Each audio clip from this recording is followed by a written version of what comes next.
Kesa magreklamo ka sa mga bagay na wala ka, magpasalamat ka na lang sa kung anong meron ka. Huwag ka tumingin sa kung ano yung meron yung mga taong nakakasalamuha mo. Oo, madalas mapapatanong ka sa sarili mo, bakit ako walang ganun?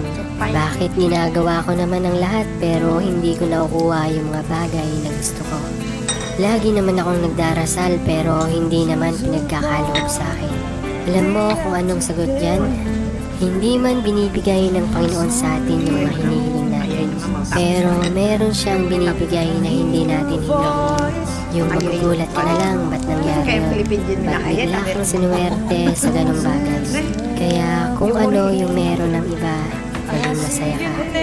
At kung ano yung meron ka ngayon, tanggapin mo ng buong buo sa sarili.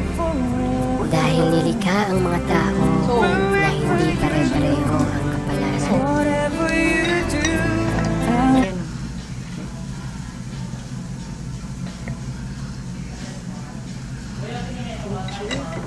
Kimchi. Sabay tayo kakain. Kimchi.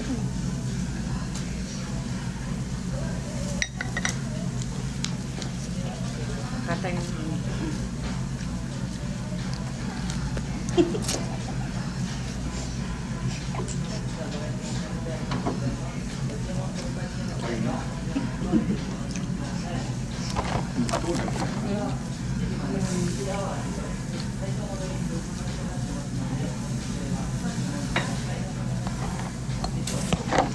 うまいな。